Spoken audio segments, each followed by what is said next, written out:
B'investiment 14 miljun u 300,000 euro millum sa tmiem il-ġimgħa 41,285 familja bi kważi 62,000 wild se jieħdu l-pagament ta' Children's Allowance biż-żieda l-ġdida. Dal-ewwel pagament bit-titjib qawwi kif imħabbar fid-diskors tal-Baġit 2024 ikopri l-ewwel 3 xhur tas-sena d-dieħla.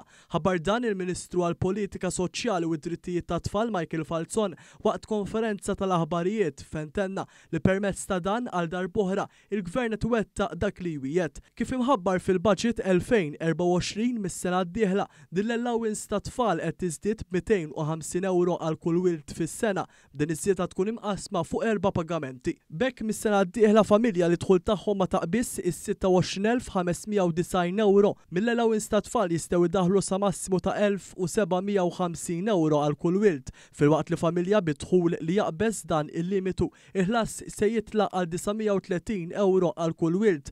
Il-Ministru Falzon għal kif dan kollu huwa biss parti mill-viżjoni soċjali ta' Gvern Laburista biex ikompli jtejjeb u jsaħħaħ mhux biss il-ġenerazzjoni tal-lum iżda wkoll ta' Benefiċċju ta' Children's Allowance kien introdott minn Gvern Laburista 50 sena ilu.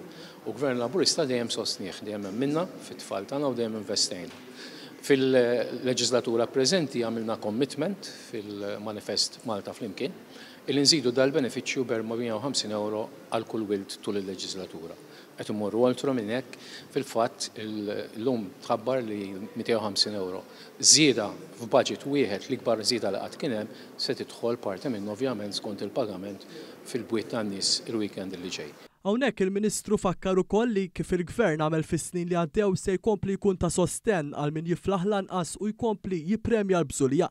Fil-fatt ħabbar kif fit-tmiem din il-ġimgħa se jitħallsu wkoll diversi pagamenti li jkopru l-ewwel 3 xhur tas-sena l-ġdida. Ewlenin fosthom hemm il-pagament lil 2,158 persuna f'benefiċċju għal tfal b'diżabilità b'investiment ta' kważi miljun euro u anke l-pagament tal-għajnuna supplementari lil 17,645 persuna b'investiment ta' 4 miljun euro oħra. Dan ifisser li sa tmiem din il-ġimgħa 17 miljun u 200,000 euro oħra se jmorru fil-bwiet tal-familji bit-tfal u persuni bidħul baxx. Sa dan it-tant dan ikompli ma' benefiċċji matul il-ġimgħa li għaddiet b'kollox il-Gvern investa mal-34 miljun euro bil-benefiċċju addizzjonali għall-għolli tal-ħajja.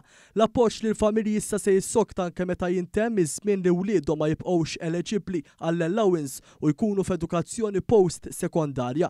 Minn barra l-istipendju li jitħallas lil uliedhom li wkoll ittejjeb huma se jirċievu 500 euro fis-sena għal 3 snin sakemm it-tfal ikunu studenti full-time u jgħixu mal-familja. Sa dan it-tant dawk il-ġenituri li mis-sena d-dieħla jkollhom wild ġdid jew jidħlu għal adozzjoni se jkollhom titjib fil-bonus li jkunu intitolati għalih. Għall-ewwel wild il-bonus se jitla' l-500 euro għat-tieni wild jew aktar il-bonus se jitla' l-1000 euro.